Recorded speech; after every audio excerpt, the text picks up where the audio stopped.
What's up guys, and welcome to week 3 of your Brawlhalla season 4 battle pass. Today we're going through all of the missions of the week 3 mission set and explaining them, how to complete them in the fastest and most efficient way possible. Let's get started. So first up, we have our weekly 3 weapon missions. We have greatsword, cannon and katars. So this week you guys want to play Mako and Lin Fei. Mako has both greatsword and katars, and Lin Fei has both cannon and katars. There is no current greatsword or cannon legend, so you guys can play Mako or Lin Fei to complete 2 of these missions at once. Next up, we have win matches as legends with ties to Batavia. Now I made a separate video that covers this mission in detail, so you guys can go watch that. It's linked in the top right of the screen right now as a little pop-up, and it's also linked in the description, so you guys can go watch that if you need help. Next, we have catch gadgets thrown by opponents. Now what it means by gadgets is bombs, spike balls, pressure mines and horns, any of those items that are not actually weapons that you can catch and throw. So basically when your opponent throws it, you've got to try and click the pickup button just before it makes impact when it's sort of in your area vicinity. You can catch bombs, spike balls, mines and horns. As you guys can see here, I've got a couple clips in the background of my friend and I throwing all of them back and forth just to show you guys. It was pretty fun to actually record.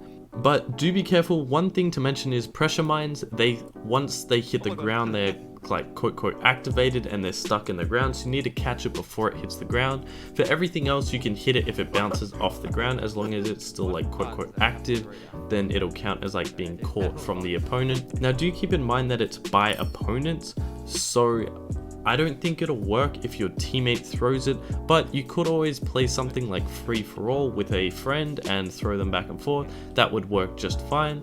Now you only have to do this once as well, so hopefully it's not the hardest mission in the world for you guys to complete.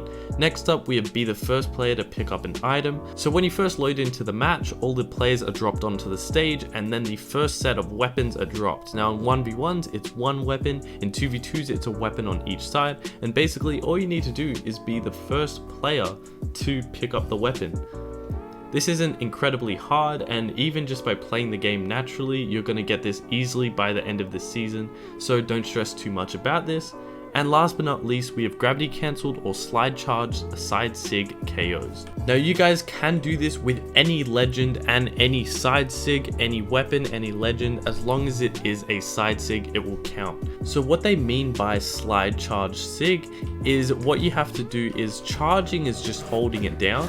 That's the neutral, this is the side sig. Charging is just holding it down, but to slide charge it, you need to have momentum. And typically slide charging is off the side. So what you need to do is dash. When you dash forward like this, you carry a bit of momentum. So you can see I stop, I take my finger off, but I go a bit further because of the momentum of the dash. So you can use this to dash off the stage and use that momentum to carry you off. And what you do is you hit the attack just before you slide off so that it still counts as doing it on the stage, and then you can hold it, and when you release, the attack will go through. So that's a slide charged side sig, and you just need to get a kill with that. That it is quite difficult. I know some people are complaining that it is quite hard, but we also have gravity cancelled side sig KOs. So a gravity cancelled side sig is pretty much just when you're in the air, you do a dodge, so a spot dodge or any kind of dodge, and you do the dodge move, and then immediately after you do a side sig input. So in the air you dodge and then quickly do a side heavy attack, so jump, dodge, side heavy, and then that goes through, and that will count towards being a gravity cancelled side sig. So either of those two, you can do it gravity cancelled or you can do it slide charged. Either of those will count, and it could be on any weapon. Thank you guys for watching. I hope this video helped you guys with completing your mission. Once again, the legends with ties to Batavia is linked in the description if you guys need help with that. Thank you guys so much for watching, and please consider subscribing. I will be making videos on all of the season 4 weekly missions and any other missions you guys need help with. So stay tuned and stick around. Thank you guys so much, and I'll see you next week. See ya.